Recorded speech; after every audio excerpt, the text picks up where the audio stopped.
How you doing, people? This is the Rubin Report. I'm Dave Rubin, and we have two-time returning champion from Riot.org, Molly Swenson, and one of our old-timers. She's back. We flew her back in. We have a big budget, and we flew. It was first class, right? First class all the way. Private jet. First class. You can tell them. It was private jet all the way. Jenn Hoffman, and we've got a lot to get to, so let's do it. You guys may have watched the State of the Union last night, and I thought it was actually pretty decent, especially on the domestic stuff.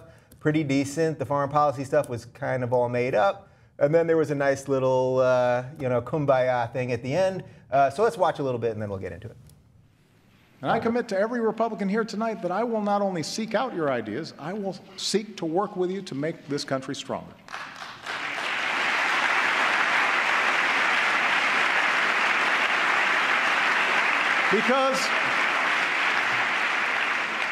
Because I want this chamber, I want this city to reflect the truth that for all our blind spots and shortcomings, we are a people with the strength and generosity of spirit to bridge divides, to unite in common effort, to help our neighbors, whether down the street or on the other side of the world. All right, work together. I like that when he clasps the hands, he kind of leans in and whispers. I feel like if I had a 3D TV, he would be kissing me. But, all right, struck a nice, decent tone. Work together.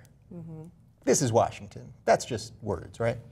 Right. So there's a difference between a good speech and an effective speech. And I think this was just kind of a speech that was meant to be effective enough to let everyone know that he's still hanging in there, he still has a plan, but not to define exactly what it is. At some point, he defined his goals for the country as broad. Right. And that speech was just a broad speech.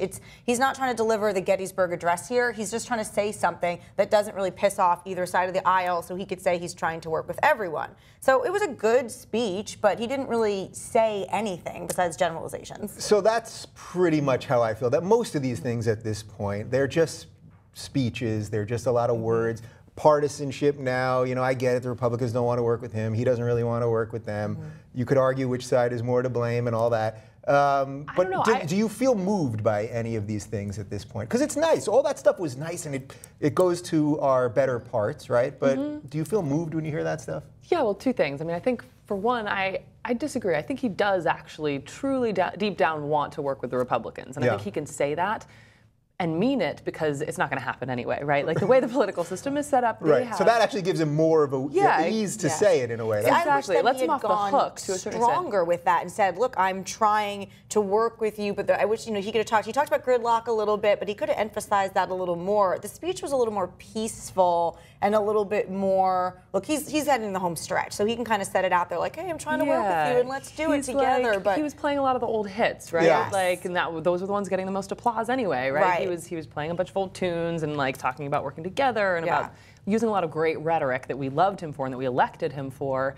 And without any potential repercussions for that, because there's nothing else that he can really accomplish with a Senate and a Congress that aren't on his side. Well, it's very rhetorical instead of actually calling to action, saying he was like, I'm willing to work with you. I'm willing to hear. Basically, it was like an open door policy boss or manager at work. Like, hey, I'm willing to listen to any ideas you guys have. Just feel free to come to me. I'm open door cool guy boss. And instead of saying, I would like to get things done just because I'm coming to the end of this term doesn't mean that you could stop me down for another 2 years. Shutting down the government won't work anymore, gridlock, and this is all going to happen. The Republicans are going to stop down these things anyway and shut him down, but I think he could have called them out a lot stronger. But if you think about it, like if that was a CEO who had a 4-year tenure and then had to get reelected into CEO and then was 2 years into his last couple of years, he'd be looking for very quick things and be focusing on primarily the optics of his leadership and not on getting things done within that 2 years. Yeah. Absolutely. Do you guys think it's interesting the way he tries to appear to be above the political system in a way, while he's obviously very much in it? He is the head of the Democratic Party,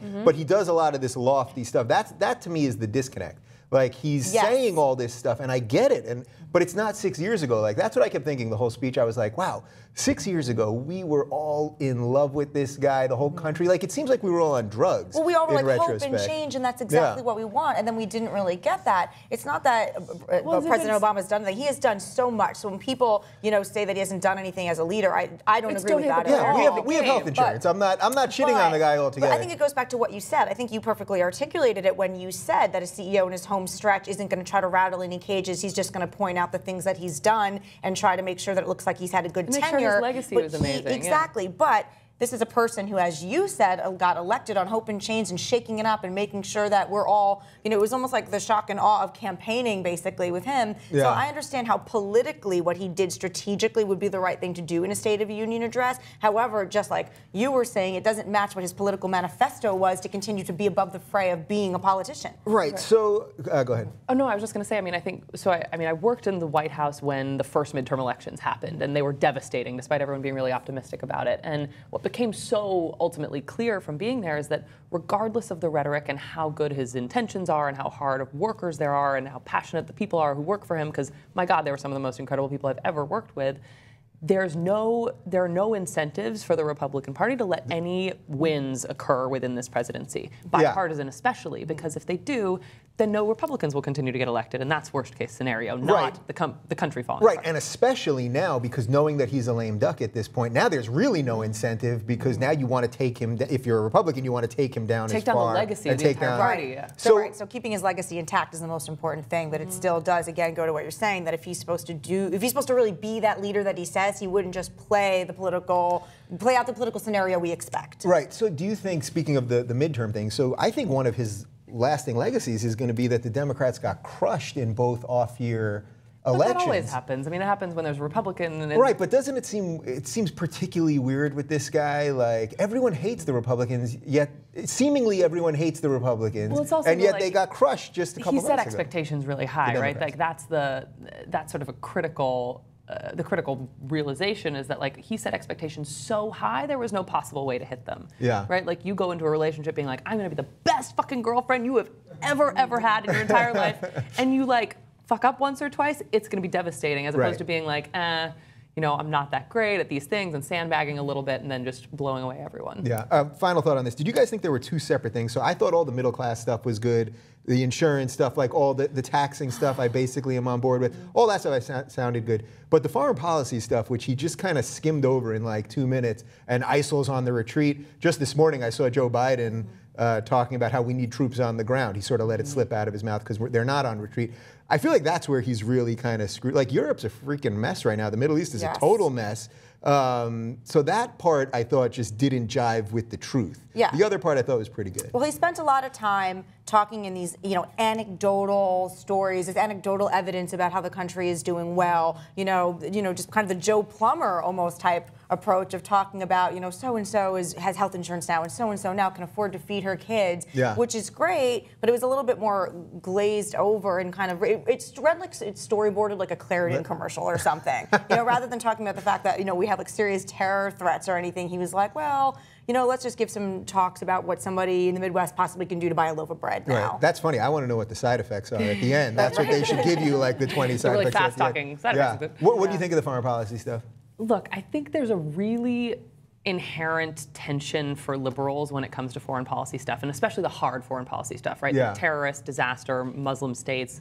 What do we do about that? Because on the one hand, as a liberal, you're taught freedom of religion and freedom of cultural expression, so important, the most important thing. Everyone's different, and that's fine. And on the other hand, you have to also protect freedom of speech and civil rights and human rights. And when there's a religion, and not everyone in the religion, and certainly not every country that is a Muslim country, but hundreds of millions, perpetrating these things that cross those lines, how do you address that, right? And how do you do it in a way that is sensitive and PC and sort of pansy and also but you just really don't talk effective. about it? Right. So what do you think the answer is? Because we talk about this a lot on the show. Like, as a liberal, I have to stand for liberal principles. That's what Bill Maher says. I totally agree with that. And yet I don't want to push what I believe on everybody. Yet there's some seriously fucked up shit which we're going to talk about later in the show going on over there. So that's why I think he's sort of caught. That's why that part didn't jive right with me, with him. Yeah, and it's also, it's just the part of being president that I can't even fathom having to make decisions on, right? Yeah. Like, I can fathom making decisions on education policy and on pretty much any domestic domestic policy, right?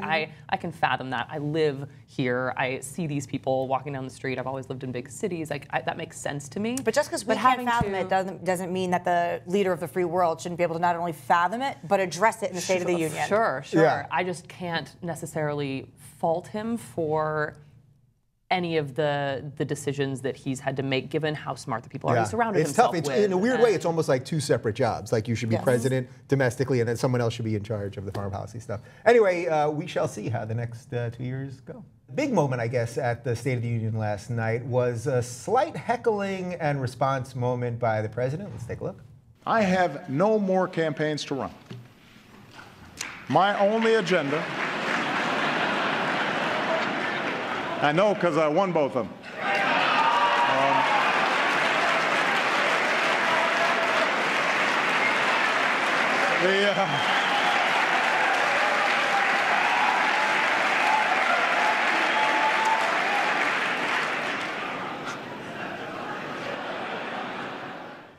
All right, so I wanted to play out some of the applause and then his response and then the smile after, because that was sort of, to me, like the best of Obama, actually. Like, he said something, the Republicans went in for the subtle, like, we don't like you, and then he nailed them, and then, you know, everybody was into it. It's a good comedy move. It almost struck me, his response was so quick and so clever that just from doing comedy, it almost struck me that maybe this was a plant. Like, was that a Democrat? Who did that? Who did that applause there? It did seem to me like that was either rehearsed or planned out, but he's such a pro at this point, and he's so good at articulating things when they're kind of just funny and off the cuff that I think it worked. I mean, that was the thing that was in my Twitter feed the most. People, everything else he talked about, people did not care about. All you saw was like, oh, Obama drops the microphone with this quip. So obviously it worked for him. Yeah, was the irony of that moment, though, him saying, I don't have to run anymore, so I can try to work with you and we can do the best we can in these 2 years. And then the Republicans, who, assuming it was a Republican that applauded, that they immediately were like, you're out of here, asshole. And then that he immediately came back. Like, it actually showed the real problem of Washington, while I think what he was trying to do was take the high road in this case, you know? And then it immediately devolved into, Potentially. I mean, I was watching that and being like, that's adorable. And like, no leader of the free world probably wants to be called adorable, but I thought that was adorable. Right. Even with his little like he got his little, he actually went, and the smile at the end where he's just like, yeah, he looked so good. I mean, I had already a gaffe on national television talking about how much I love this president, so I'm not going to like go into that. There was an American Idol thing that happened a while back, pre-riot. But no, I think it was exactly likable about him. So very likable and very performative when he gets up there, right? Like as a performer myself and as someone who appreciates excellent performances, I think that that's something that I'll always remember as being particularly special about him. In the same way that Clinton was to a certain extent, but even more so a little bit. Yeah, so we talked about this a little bit in the earlier segment, but do you guys think that anyone in the next, let's say, 20 years is ever going to run on anything as exciting as his first run? Because as I said in that, like, it seems like we were collectively on drugs. And now it's like, you're right, he's such a pro, and every time, even if I'm frustrated with him, you know, he said the thing last night about net neutrality and he wants the internet to be free, but he also appointed Tom Wheeler, who was a lobbyist for the FCC, to be in charge of it. So that's the time, and he kept talking about fundraising, but meanwhile, how many $32,000 a plate fundraisers has he done? And yet, so he's saying one thing, and yet he says it in a way, and orates in a way that I'm like, each time I keep buying it for a little bit for a couple of days after. So is that like, I feel like the next president, I suppose, is going to have to be somebody that it's all about policy. Like, I think the country is going to be tired of just a well-spoken guy? How was that? Was that even a question? I don't know what I did there. Well, no, I think the way all those things just came out of you is like the exact same way that all the thoughts are in our head. We're all like, wait, do we want another charismatic leader that's going to make us all feel good and that we get really excited and he rallies his base, but also the other side? Or do we want someone who comes in and actually gets things done? Yeah. And what's unfortunate is that you can't get people to vote for somebody who's just policy, policy, policy, because if they said exactly what they were going to do before they did it, not only would the other side, whether it's Republicans or Democrats, oppose them so much that they couldn't get it done, but then they wouldn't be exciting. No one wants to get excited about somebody. That's like no one gets excited about the accountant or the bean counter or, you know, somebody who's actually the lawmaker. People get excited about the charismatic leader of the world. Yeah, so I totally buy that. Go ahead. Here's what I think we get excited about. The first female-run administration, right? Like, that's going to be the next one where people are going to be like, hell yes. And, you know, maybe it's radical, maybe it's not, but I think that you know, as I try and build sort of a female-heavy media company myself, that there's going to be a moment where people are like, oh shit, yes, like gender-diverse organizations do run better, including the federal government, and like when there's a woman at the helm, it's going to be, I think it's going to be incredible. And I think we're going to see maybe not the first woman who's president, but maybe the second one. Incredible amounts of progress made. What's interesting about the women that are running is that Hillary Clinton and let's say Elizabeth Warren were to run are both very policy-heavy driven women. Now, both of them have certain personalities that are slightly strong and maybe could be considered charismatic. They're not. The men, like let's say you were running against Marco Rubio or running against some of those, or Chris Christie. Those are more personality-driven, charismatic leaders. Where the women that could possibly be leading Elizabeth Warrens and Hillary Clintons are very policy-driven. This is what we're going to get done. I don't know that a charismatic woman could win a presidency right now. Really? Well, I don't know. I would like to say yes, but I think there needs to be someone a serious woman first to pave the way for women generally. A woman can't do jazz hands the way a man can just jazz hands his way into the White House right now. So is that the irony then with Elizabeth Warren and Hillary, is that those seem to me to be by far the best two candidates, even though I don't like the idea of a Clinton legacy or a Clinton kingship or whatever. Those seem to be the best two Democrats, but it's going to be two women at the top fighting each other, which actually could hurt the women, and then some guy just comes in and snags it. How do you feel about that, lady? I don't think it's going to be like the...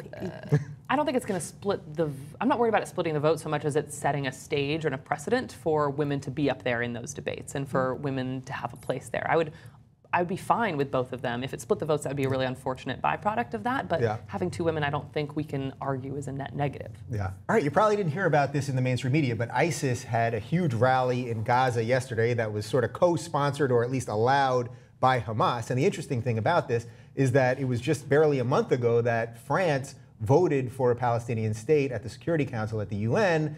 So you'd think that maybe the people of Gaza would be a little more sympathetic to what's going on in France with the shooting and the Charlie Hebdo thing and all that. But that doesn't appear to be. Let's take a look.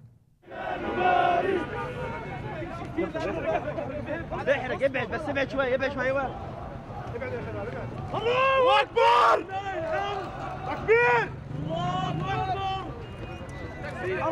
أكبر الله أكبر الله أكبر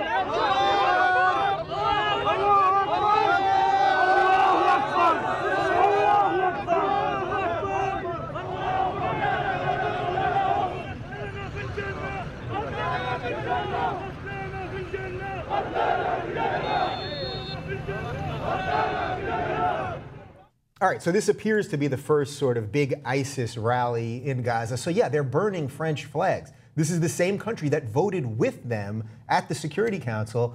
Now, I get it, they're upset about the cartoon thing, but this seems extremely short-sighted. Not that these guys really have like a long... Do they have meetings where they sort of lay out how are we going to do this, guys, and what looks... Like, this just looks so terrible for them. It's hard to understand what the goal is here. It's not like the most terrible thing that's happened on television. Oh no, they're willing to. I mean, they're threatening to behead 2 Japanese citizens right now, which is probably a little bit worse than burning the French flag. When I look at this, it appeals to the worst senses in me. It makes me become this xenophobic kook. It makes me become like an old drunk uncle at Thanksgiving who's like, burn them off the map. Because just like what you were saying is, you're like, okay, so we just told you you can be in Gaza. The French supported you. The French are giving you a lot more leeway. The French voted for a state at the UN Security Council. Like, that can't be any clearer. The French are chill as fuck about you. And then now you're like, well, now we're going to burn your flag. So it's just like, basically, sometimes when I look at this, I'm like, this is like when you have family members or something that just need a hobby. Like it's like they have nothing, they have no real information, they have nothing better to do. They get pissed off, they burn a flag. It sounds like so simple, but I'm just so tired of watching people that just contradict themselves and just want violence and to burn a flag and to complain. It's like, just stop bitching, go away. And I'm becoming the xenophobic crazy person. I don't really think we should just blow them off the map. But when I look at it, I understand why people get that ignorant inclination to go, oh, just fuck them. Right. So how much of this, not even in a weird way, not that I'm going to defend ISIS at all, but in a weird way that this is actually Hamas's fault, because nobody can speak about them, right? You're not allowed to speak about them. So then the people rally to attack France because it's their only way of getting out some frustration. Like the people in Gaza, their frustration, in my opinion, should be with Hamas. Maybe with Israel, But sure, that would be too. logical We'll do thought. both of those. There's no logical thought Right. here. These are people, it's like lizard brain mentality where wherever there's a certain urge or a thought, you just rush to be angry or happy or excited or mad about whatever just pops into your head. This isn't critical thinking skills. This isn't well thought out plans of people. Yeah. This is a population of people that have nothing reacting.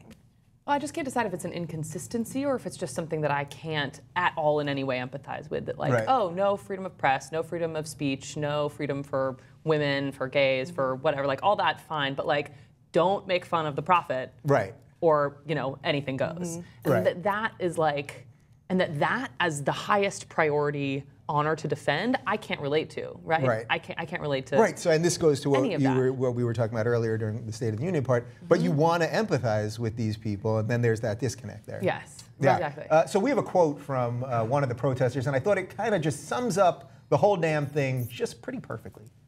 Today we are telling France and world countries that while Islam orders us to respect all religions, it also orders us to punish and kill those who assault and offend Islam's prophet Muhammad. I added a little cartoonish reading there. But doesn't that get to it right there? Like, on one hand, we're supposed to respect you, but also if you don't respect us the way we want to be respected, we will kill you. There's just absolute contradiction, and there's no way you can deal with people that even in their official statements about things directly contradict themselves. And I understand that Americans contradict ourselves all the time, both in practice and theory of what we do, but you have it right there. They're like, oh, we're supposed to respect you, but you know, if you do anything to piss us off, we're gonna literally kill you. Yeah. Fine, but like, yes, that also exists in every other major religion. Like, there are no Yeah. great I- religions. They're all but scary and Christians dangerous are to having get to the a certain point. crusades right now, and there's not, you know, a lot of Jews running around. And I'm not saying this is just a Muslim problem, but this little sect of people have decided to take Islam extremely seriously and literally are contradicting their own beliefs. So it doesn't, they're Right, saying, so we're there not is- supposed to kill you, but we're going to kill you. So there is, look, Christianity did a lot of bad shit and went through its Reformation, so Yeah. it's on the other side of that now. And all religions do all kinds of crazy shit. But there is a difference. Turn on Family Guy. Every episode has Jesus. There's an episode where Jesus is literally sponge bathing Right. with sexy music playing in the background, porn music as Stewie's watching Right, and no him. one's going and Like, shooting up the Fox network Right. for airing that like they did with Charlie Hebdo. Exactly. So what do we... Now again, it's not what do we do about it, but what are they supposed to do about it over there, I guess is the question. And Well, for one, Hamas could stop saying that ISIS isn't their problem and that they're not related to ISIS, and that well, they sanctioned this thing, so they're they kind of essentially buddy-buddy. sanctioned it. They were like, okay, like, yes, protesting Right.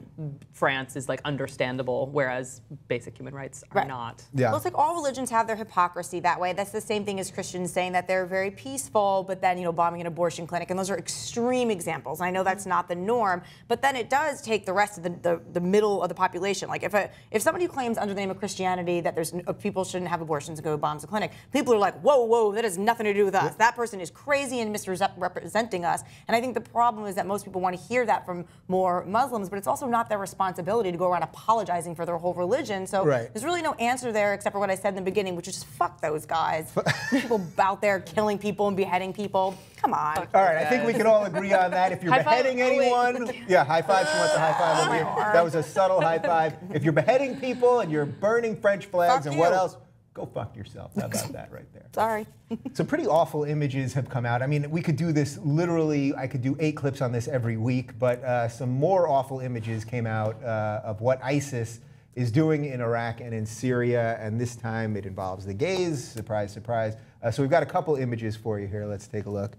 So this is ISIS throwing gay men to death, or at least men that are accused of being gay, in Nineveh, Iraq. So they're literally just publicly executing them by throwing them off the roofs of buildings.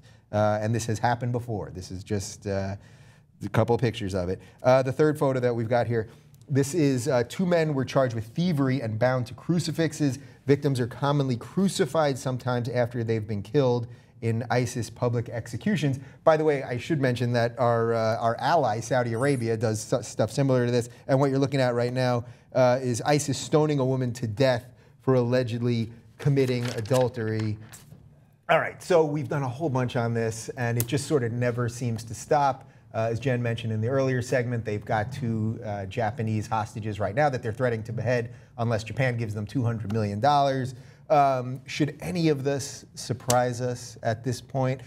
Actually, before I even ask you that, shouldn't the gays be in an uproar right now? Why haven't I heard HRC or GLAAD or, you know, when Russia was doing this, or not even going this far, but because when Russia was having vodka. Because with Russia, it was that they were having vodka that supposedly did not support By the way, Stoli vodka, which was made in Latvia. Right, of course. But that, I was on the show when we talked about that, when we were actually like, wait a minute, it's not even made in Russia. Yeah. But that's the point. If you can support something like, I'm not going to drink your certain brand of vodka, or I'm going to boycott your Olympics, that's a lot more. It seems like a lot more of a tangible goal than this overwhelming, seemingly endless stream of violence coming from this region. Yeah. I mean, to go up against a country that we're going to engage in the Olympics with is very different than engaging with countries that are throwing people off of buildings for being gay. I just think it seems so hard and so difficult, and so you can't even wrap your head around it. Like, is this real life? Right. Yeah. So when ISIS gets in the Olympics, then we'll figure out how to deal with them properly. And what would we boycott of ISIS's? Hummus, they'll end up making their own hummus. Right. No, but I think that's a good point, that it seems like such an overwhelming, daunting task. There's no way to even, like, in 10 Muslim countries right now, you can be killed just for being gay. Like, that's actually law. Like, they're not breaking any laws right there. So, like, when you're trying to take on institutionally multiple countries, I don't know that the HRC, like, can do anything, right? They can't do anything. I don't know that they can do anything. It just seemed odd to me that you never hear GLAAD saying anything about this or HRC. Because what are they going to say? They're going to go, oh, your whole country, not only does it believe in, in very anti-gay policies such as, I don't know, killing people for being gay and stoning women to death, but it's just everything on a whole level. It's how they'll cut off your hand for stealing. So I think that you think, well, I'm not even going to touch that if I'm GLAAD, because where do you even begin? You feel like you're talking to a sect of people that are just barbaric and not reasonable. And what do they give a shit if GLAAD issues a press release? I know. I guess it would be more for us, I think. I don't know. Of course it would be more for us. They're not going to go, oh, shit, the HRC, we're not going to get a GLAAD award. GLAAD is more worried about things that they feel like they can actually change. So if there's a policy in the United States or in a country that we are actually actively doing business with, it is worth their time because you can actually enact change and see something happen, where if you're wasting your time in that section of the world where the world leaders of all the major countries can't even figure out what to do, I think GLAAD is like, let's deal with stuff that we can actually deal with. That, I think it goes back to the point that you brought up, which is like, why aren't there more people coming from that part of the world to sort of be a little bit apologetic for it, right? Like, well, look at those people watching it. They just threw somebody off a building to a crowd of people that are just watching. There's nobody in the crowd stopping it. Whereas there's nobody there saying, don't do this. Well, because then they'd be thrown off the roof too. So there's an inherent problem there. Like, I think there are probably plenty of people, especially ones that at least have internet access, that want to do something, but they're standing out there in the crowd. And they're going, guys, please don't throw the gay guy off the roof. Well, then next thing you know, you got thrown off the roof too. Yeah. So. Well, the power in numbers, the whole crowd could just turn their back and simply not watch. I understand that's not happening. Right. But I'm saying the way you have to enact change there on the ground is not, again, through issuing a press release through some organization in the United States who condemns you, because over there it's chill to throw someone off a roof for being gay. Yeah. That's a whole mentality shift that's not going to change just through complaining or boycotting. And then, as you were saying, there's no product to boycott. They're not even trying to sell vodka or host some sort of international sporting competition. Like, right. I don't want to make this too much about GLAAD. I just was throwing that in. Do you think we have some real cognitive disconnect between how we live and what's going on in the rest of the world? Because no matter how many of these stories we do, and no matter how many times you see it, it's seriously hard to believe that this stuff is happening. Completely. I mean, I think I have a cognitive disconnect 500 miles inland, right? Like, I've never lived anywhere except coast, so it's far be it for me to say that I can even identify with someone in the Bible Belt, right? You can't believe people are landlocked. Let alone this. I can't fathom it. Yeah. I think there's a complete cognitive disconnect, a complete lack of empathy. But what's also so fascinating is that with the birth of social media and all this, we're more connected than we've ever been. We have the ability to see stuff that's happening in real time across the world. And that's a very recent development. So we will see, I think, people, the Arab Spring was the start of it, people actually rising up against whatever that they thought was wrong. And I think we will start to see this once people are introduced to other cultures, right? Like, this is what the tenets of the Peace Corps was created on, right? When Kennedy created the Peace Corps, there were 3 tenets of it. One was, go and help this far-off culture. The second was, maybe teach them something about American culture and teach them about you. And the third, and what he always thought was the most important, was bring that story back and try and create empathy here, because you experience something that none of your friends and family have. And to him, that was always the most important. So to that point, I give America a lot of shit, and the whole reason I'm doing this show is I want this country to be better. But I've started to think in the last 2 months or so, as these videos constantly come out, and as we see all the stuff that's going on in Europe, and free speech, and xenophobia, and beheadings, and everything that's happening all over the place, that maybe we need to take a little moment to realize that things are actually pretty good here. Not to say we've got racial problems, we got problems with police, we got economic problems, everything. We get it. We talk all about that. But do you think we don't, as Americans, like just take a moment to be like, you know what? It's actually pretty good here. That we have first world problems, and those are like third world problems where your basic human rights are violated and not even considered. Forget violated. They're not. You don't even have any basic human rights, let alone civil rights. Right, you have to have let alone these higher level rights. Exactly. They don't really have that. So I understand it's okay to address first world problems. You know, if you're having trouble with your cable company provider, it's all relevant. So it's not like you're like, oh well, I don't want heat or I don't want access to whatever it is you feel like you have the right to access because there's beheadings in other countries and people getting thrown off stuff. But it does make you go, wow, we do comparatively have it really good over here. Have you been feeling something similar to that? Yeah, absolutely. I mean, I think that any opportunity you have to sort of get outside of yourself and realize how fortunate you are, you take that, right? Like whether that's volunteering or whether that's traveling or whether that's, you know, even just like going down to Skid Row, right? And taking a walk around. Anything that makes you realize how fortunate you are is a positive. But in the case of, in the case of this, I think it's so tough, right? I think that you have to just look on the side of like compassion and peace always. And I'm like, the hippie in me is like, come on, like let's not bomb anyone and let's not do anything. Let's just like travel and experience this and see what happens from that human connection. When you've met someone, you're less likely to go bomb them, right? When you've met someone, you're less likely to bomb them. There you go. All right, so we all know the term metrosexuals, that's straight guys that dress sort of like gay guys. Then we did a story about 2 months ago on spornosexuals. These are also straight guys who are now taking this to the next level with all the shirtless selfies and showing off muscles and tattoos, blah, blah, blah. Now, there's been an interesting discussion going on Reddit about Highsexuals. And these are straight guys, supposedly straight guys, who when they smoke weed, they become temporarily gay. Yeah, that's right. And we've got a quote from Reddit. This is from one of the Highsexuals. He says, I feel very attracted to girls and not at all to men when sober. But when I get high, I just want a big cock to suck and a man who fucks the shit out of me. Who doesn't? Not that it really bothers me since I'm still attracted to girls while high, but sometimes I feel weirded by male friends with whom I don't usually feel attracted to. So I thought this was kind of interesting because I've never heard of this before. You know, people get drunk. Like, I guess there's a couple things going on here. So first off, experimentation is more accepted for girls, this right? This is like the dude version of a girl being like, well, I was in college and we drank tequila and then we made out and I don't know, I don't really like girls, but women are kind of pretty when I'm drunk, so like this is the dude Reddit version of that. Right. A more graphic dude Reddit. Yeah, girls don't get that graphic with it. So is that partly here, is this just that guys are far more repressed, especially straight guys are far more repressed about their sexuality. So in a weird way, these guys get high and it's like, it's just giving them like 5% to, well, that guy seemed to be wanting more than 5%. I think we'll find that it's not just high, it's, you know, if you get drunk, if you're on LSD, if you're on ecstasy, whatever, like, the more you experiment, presumably if your sexuality is already something you're struggling with or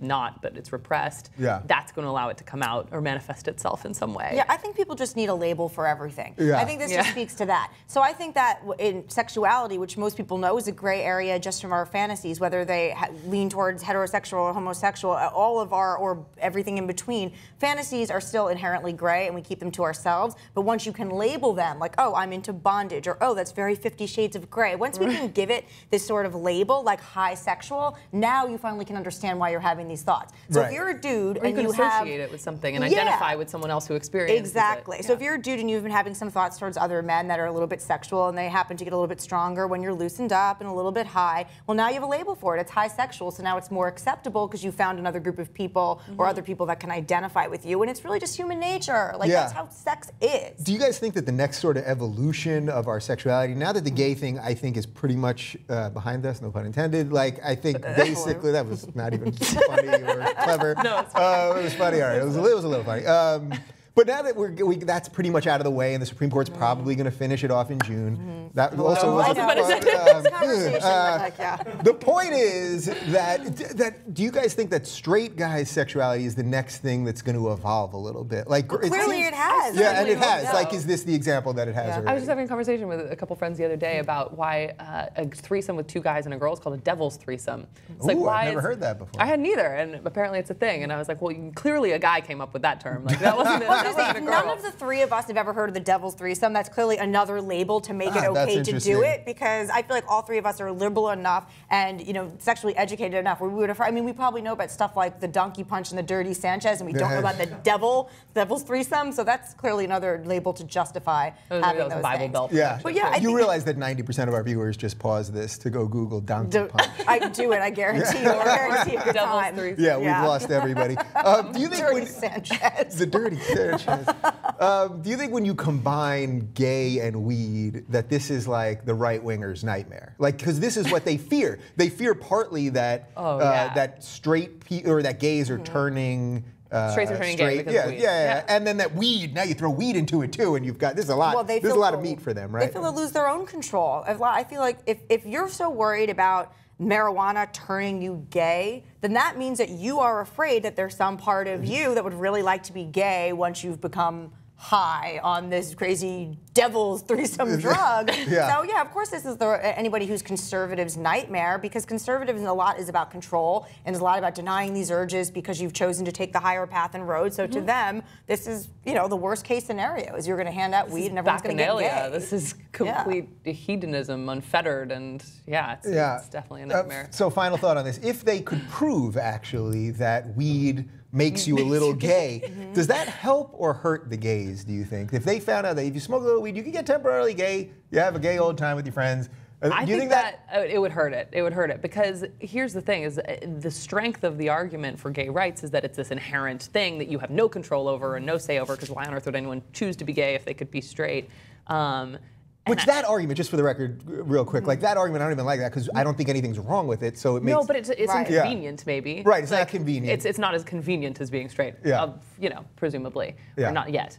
But I think that if there's ever a choice element, then that makes the plight much harder, because it'll just be assumed that if you can switch back to being straight, you will at some point, and that the legislation doesn't exist for someone who chooses to dye their hair blonde and who doesn't choose to exercise or whatever that might be. But if there's some inherent trait that's making you a certain way, you should be afforded the same sort of rights as everyone else. So I guess final thought would be, if we had the old-fashioned threesome, the 2-girl, 1-guy threesome, is there a name for that? What would that be called? It's just called fun. That's just a good old. That's just a good old time. It's just something everyone should try. You're not going to believe this, but it turns out that good old-fashioned laziness is more deadly than obesity. That's right. The University of Cambridge did a study over the course of 12 years where they talked to 300,000 Europeans about their habits, and we've got some of the findings. The greatest risk of an early death was in those classed as inactive, and that was consistent in normal weight, overweight, and obese people. Simply walking for about 20 minutes a day can reduce the possibility of an early death by 16 to 30%, and we've got a couple more findings for you. A person runs a higher risk of an early death by being moderately thin and inactive, whereas an overweight or obese person who exercises regularly can actually be more fit than the same person who thinks that they are already fit because of their physical stature. Okay, that was a lot of words. Now we got this from riot.org, and we have someone from riot.org. So rip into this thing for me. Laziness versus obesity. Well, I think this is problematic for me. I haven't worked out in like 9 months, and I have this false illusion of health because I can't gain weight to save my life.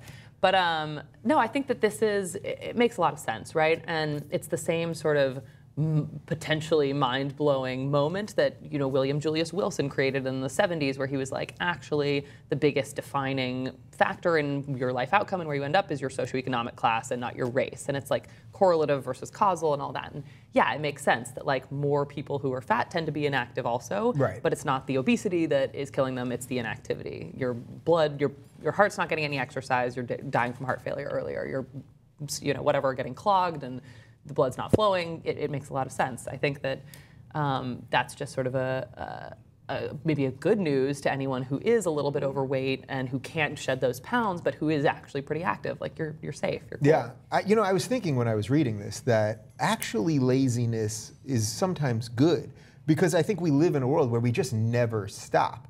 For me, like my inability to stop looking at my phone and doing all that, like like my brain needs some more laziness. I know that's not directly related to this, but I think a little laziness and shutting down and letting your body kind of heal itself and all that must be pretty good, right? I feel like there's two types of people that haven't even met each other, like on Earth, basically, and those are the people that can't stop. It's like they can't stop, won't stop, always busy, very active, trying to achieve. And then there's a lot of people that really do nothing. There's people that report that they spend hours and hours a day watching television or playing video games or doing any of these kind of like mind-numbing, like sort of kind of pleasure activities that when you do nothing. And I think it's really hard. The video game hard. people are going to be pissed at you. Well, that's fine. They're going to say that they're working on their eye-hand coordination and social skills. And I'm not calling them lazy or judging in either way, because I don't necessarily know or won't necessarily say it's better to be a go-getter all the time person or somebody who's just chilling. Exactly. So I'm not judging either side or saying it's better. I'm just saying that it's funny when you say like, isn't a little bit of laziness good? Of course, that would come from somebody who's consistently busy and just wishes they could take a break. Meanwhile, there's probably a lot of people that are doing nothing and chilling, that it would benefit them a lot to go for that 20-minute walk that it says right there. And it would make a lot of sense also that people, we're a very visually driven society. So when you see somebody who's thin, you assume that they're healthy. When you see somebody who's overweight, you assume they're unhealthy. Obviously, somebody who's really fat probably is not as healthy as they should be. But the study makes a lot of sense. I mean, that's why they get the term skinny fat, too. Yeah, it's funny. I mentioned this a couple weeks ago, but what was the movie I saw, In Her Skin, with Scarlett Johansson, I think? Did you guys see it? It was this random sci-fi movie she did about 3 years ago. And in it, she's a little more overweight. And by that, I mean she's skinnier than 99% of the girls on Earth. But there's a lot of scenes, complete nudity, 100% nudity. And you can see she has some curves, looks like a real woman. And I remember watching it thinking she actually looks healthy, and you never see that image. I personally look healthier when I'm a few pounds overweight. When I look 5 pounds under, I look way less healthy. I look gaunt, and I am actually physically less healthy. And I think with women in particular, I know that wasn't the topic here, but women with fertility and with health usually tend to actually read healthier in tests when they have what we would consider an extra 5 to 10 pounds, much more than less 5 or 10 pounds, which is what seems to be the value. Right. So, and when I was watching the movie, I was thinking how fucked up it is actually that I'm thinking that because maybe she looks like 2 pounds over what we would see all the time, that And it may actually be that she just didn't have a tan, right? Like for me, I find the biggest thing because my weight doesn't fluctuate, but if I live in my tan, I look way healthier, I look way more muscular, I look just better all around. Yeah. All right, so getting back to this thing though, how much of this do you think has to do purely with what you were hitting on, which is television? Like, I can't imagine before television, if you were lazy now, you just watch TV. On a Saturday, you could watch TV for 10 hours a day. On any day, you watch TV for 10 hours a day. But before TV, did people what did they do? What I mean? Lazy people find a way to be lazy. If you're just sit and stare at TV, you're probably the type of person that would have sit and stared and watched the grass grow. There also weren't morbidly obese people before there were television, not as many. Well, that's what I mean. So it's two things. Yeah, so it's sort of which came first. But I think it was probably the TV. Yeah. All right, stop watching TV. Don't stop watching YouTube, though, and let us know what you think in the comments right down below. An interesting study came out of Holland, and you're not going to believe this, but it is true. Women do cry more than men, and we've got some info for you. Men cry for an average of 2 to 3 minutes compared to 6 minutes for women. Men are less likely to experience extreme crying. That's the big waterworks, the hysterics that you see on the TV there all the time. Females are more likely to cry for more than an hour. While females cry between 30 to 64 times a year, men only cry between 6 to 17 times per year. So we've got a quote from Asha Daya, who is the editor of Girl Talk. She says, "I think if the media had a more balanced perspective on human emotions and didn't pigeonhole women and men, perhaps the survey would have different results. There aren't enough emotional males on television or in the media for men to relate to. There's a segregated view of what is accepted as masculine and feminine in the media. It's because of the media." So I think that's actually a pretty sound argument right there. There may be some genetic or biological or evolutionary reasons as well. No, Molly, you're not with me. You think this is purely just kind of the way media frames things. Men have to be strong. You can't see men crying, but you can see men crying. Yeah. I mean, I don't think that there's any really solid proof that like women's tear ducts are shallower or that like we're just more emotionally unstable naturally. I swear. Right. But there's two social things at play here. One is that this entire study is self-reported, right? So like, it's self-reported. Women are going to be more comfortable admitting that they cry more. Right. In addition to the fact that they probably do cry more because of social constructs like that. And I think that Asha's point is great, and Asha's amazing as a person and a really, really intelligent woman who has great things to say about everything. But she, I think, hits on something really, really prescient, which is that men, even still in the media, and we're in 2015, and we have a black president, and we have, you know, all of these things that have evolved for us over the last couple decades, still there aren't really men crying anywhere. Like American Sniper, there's a moment because you've just killed however many people and you're like having PTSD, that's okay to cry. Right. Other than that, like, not very much. The only other thing I can think of a man crying, or at least not even in a movie, is John Boehner, who does cry when he gives speeches, and when he's accepted things and awards and things, he gets very emotional, and we all make fun of him for it, right? Or at least all the comedians do, and pretty much everybody does.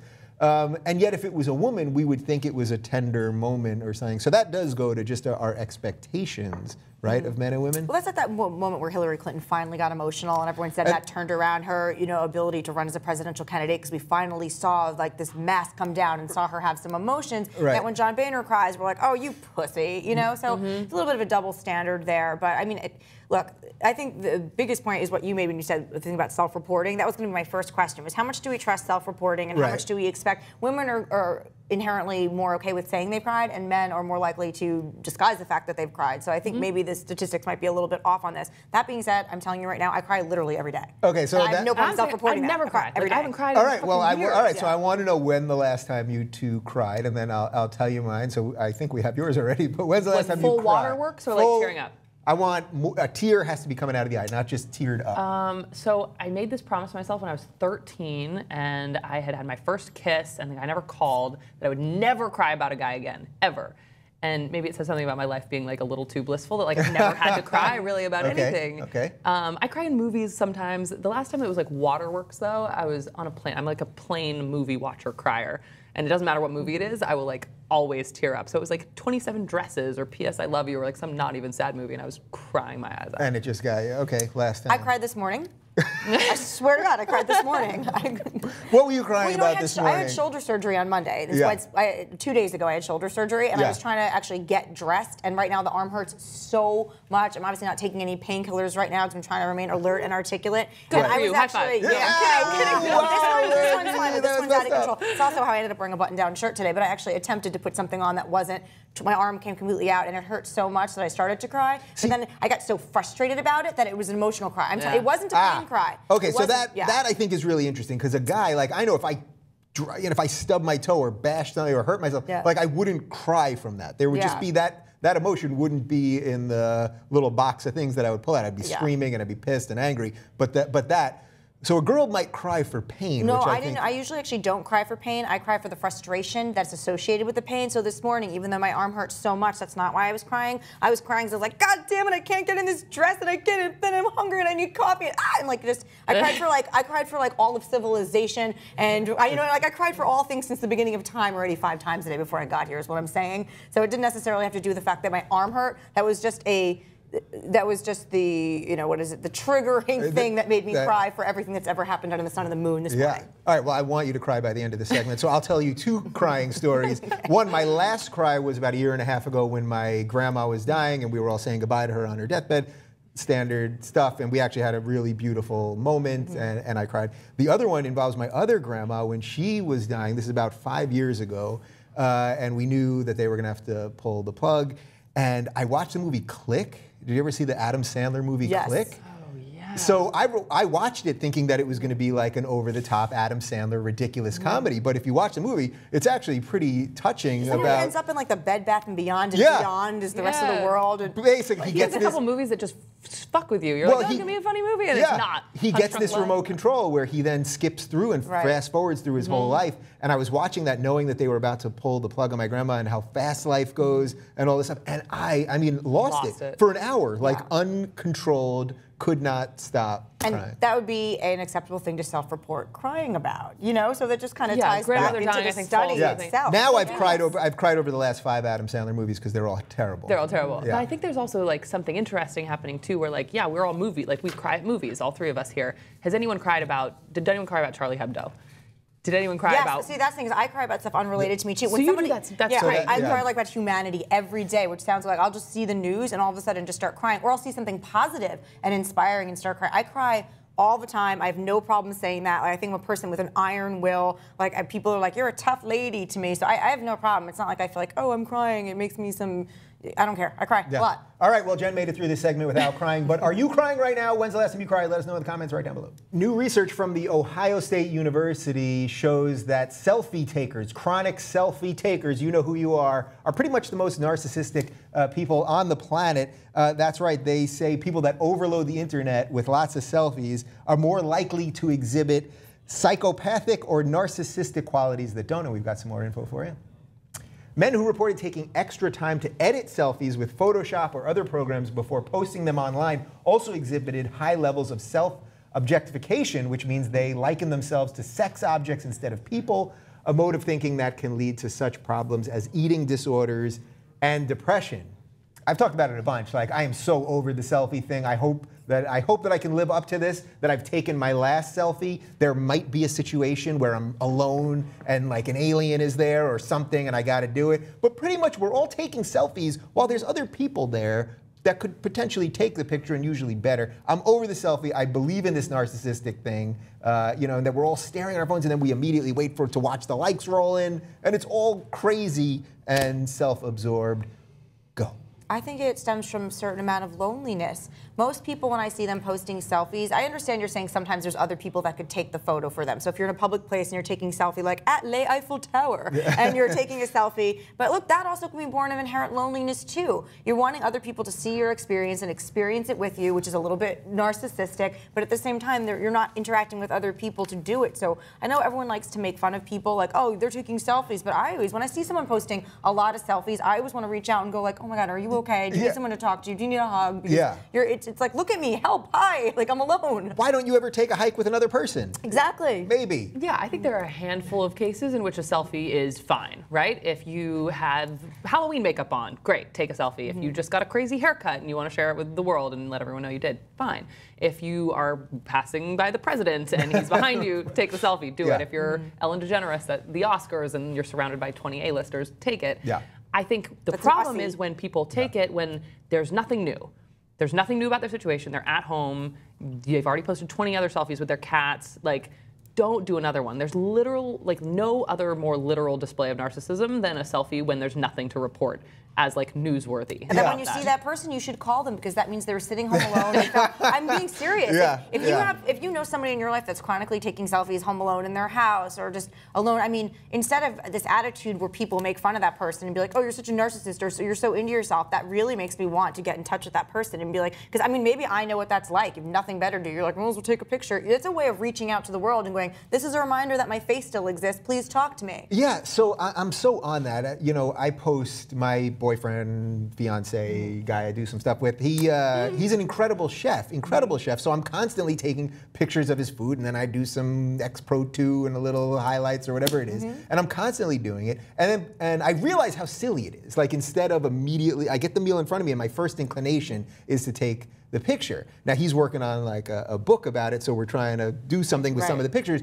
But removing that, like, it's all taking us out of the experience. Do you guys find that when you're doing this, that no one's sort of living through everything? I was just in Times Square, and there were literally people with the selfie stick. Have you seen this thing? Oh, yeah. I mean, there are people that are just walking around with the selfie stick in front of them, staring up.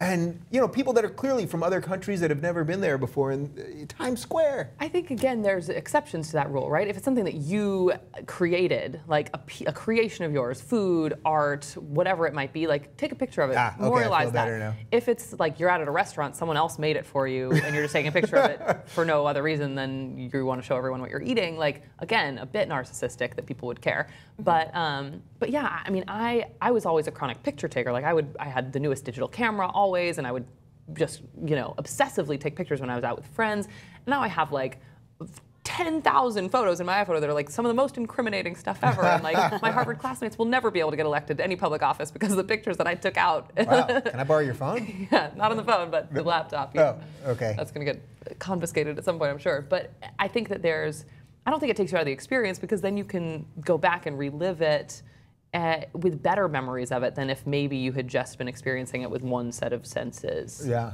All right. What do you think? Are you a chronic selfie taker? Are you taking selfies right now while watching this? If you take a selfie while watching this and then tweet it at me, I will retweet you, and then I'll feel better about myself. You'll feel better about yourself, et cetera, et cetera. Let us know in the comments right down below. You're not going to believe this, but a new study has found that married people are actually happier. If you watch sitcoms, that doesn't seem to be the case. But yeah, there was a study on it. Let's take a look. This was reported in the New York Times. Being married makes people happier and more satisfied with their lives than those who remain single. Those who consider their spouse or partner to be their best friend get about twice as much life satisfaction from marriage as others. People have the capacity to increase their happiness levels by finding support in long-term relationships. So I thought this was kind of interesting because first off, yeah, everything in TV seems to show married people miserable, right? They're always miserable. The guy wants to go have fun and he's just a goofball, and the woman's overbearing and wants to ruin his day. And we've also done tons of stories on how millennials and people mostly younger than us don't even want to get married. They're getting married much later, now in their 30s. There's very few people getting married in their 20s. So I thought this kind of flips things on its head for conventional wisdom. So historically, when any of these studies come out, men report higher levels of happiness when they're married across all socioeconomic barriers, across all races. So we've already known for some time that men report being happier when they're married. Maybe that's because they have somebody to assist them in things, somebody that is, you know, back to them. Right, to cook and clean and take care of them. They found perhaps a mother, and women report being less happy. They don't stay the same. Women are unhappier. Right. That's starting to shift a little bit, I think, as we start to look for more partners. People in this New York Times study that described themselves happy while married also tended to describe their relationship as a friendship. Right. So to feel like you have somebody who has your back and is your peer and is your equal, of course that would make somebody happy to have somebody who's constantly there for you. And I think the further you feel separated from your partner, when it's a relationship either of convenience and the person's not your friend, you're going to be less happy because that's more work. Right, so this friend relationship thing is kind of interesting, and it was making me think of When Harry Met Sally, the famous line of how men and women just can't be friends. At least a straight man and a straight woman can't be friends. Such issue with that. Yeah, please, go ahead. Oh no, I just take issue with the notion that men and women can't be friends, that sexual tension is always going to get in the way. That is just not the case.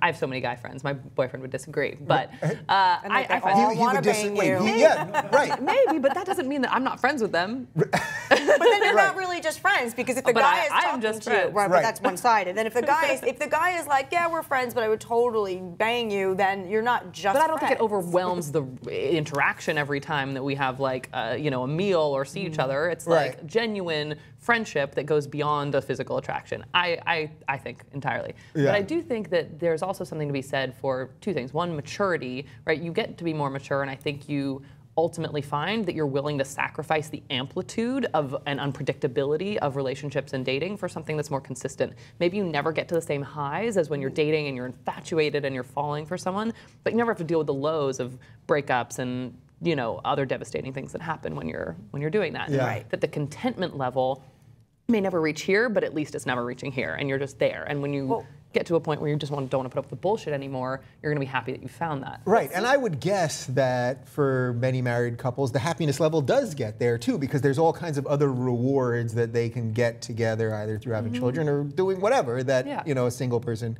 maybe can't do alone. Well, this study seems to closely match like Maslow's pyramid. It seems that once you are able to be self-actualized in your life, like you're not searching for food or shelter, and once your socioeconomic bracket is such that you can search for self-actualization and happiness, you tend to find partners that you can also be friends with. It's not just a matter of survival and finding someone to not only procreate with, but to split the rent with. And if you look at this New York Times study that actually is reflected in this, it says that people that have a little bit more means and a little more flexibility in their lives tend to report that they're happier, but only when the relationship was at the point where this wasn't out of necessity, that they've chosen this relationship and it's not, you know, scrambling to be with somebody. Right. All right, so last thought on this. Do you think part of it also is that it just doesn't seem cool to be like, oh, I'm married and happy? Like, when you say that, it just doesn't seem cool as versus like, I'm single, I can do whatever the hell I want, I can do drugs and go out and have sex with whoever I want. Like, there's a cool factor there. So people... There's a grass is always greener element, too, though. And I think that, you know, more and more people are, whether or not they're married, if they're in sort of a long-term partnership, you see that as very enviable. If you're in a short-term partnership that's maybe rocky, or if you're single, I think that there's certainly something enviable and that everyone wants to strive for that. Yeah. Ultimately. Are you single and want people to think you're in a relationship? Well, there is an app for that. That's right. There's actually two apps for that. There's Invisible Boyfriend an invisible girlfriend, and basically this will fake it for you on social media, and people will think you're in a relationship. Boy, what can't technology do? We've got a little more info for you. The app generates believable photos of your pretend partner by soliciting selfies from ordinary people as opposed to using posed-looking stock images. The service is $24.99, includes 100 texts, 10 voicemails, and 1 handwritten note.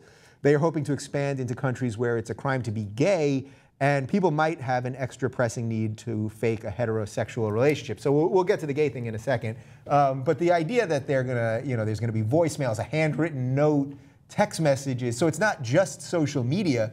It's actually stuff that it's beyond that. Like, it's like, oh, look. Yeah. You know what I mean? I'm not just putting this stuff out there and we're faking pictures, but also like this is intimate stuff. Like this is like, Mom, look, I have text messages from this person. What has the world come to? I know, we're catfishing ourselves at this point, basically. Yeah. Good way of putting it. I mean, I understand it to an extent. I think that when you see so much social media out there of, oh, this is me and my boyfriend, and this is our perfect relationship, and and you go home for whether it's a holiday and your parents are asking like, oh, why don't you have a boyfriend? Or you're at work and other people receive flowers. There's just basically people are looking for ways to show that they too have it all and that they're happy, and this is a way for people to do it. I mean, I feel sad, and my heart goes out to anybody who's like lonely enough to want to fake a relationship to show it to other people. But I also understand it because there's so much pressure to show everyone that you're involved in these things. Right, and haven't girls sort of done this for a long time? Like girls have done the thing where you send yourself flowers yeah. at the office, just Oh yeah, I guess people have Yeah, done we've that. got a couple images from the website which we can roll through as we continue to talk here.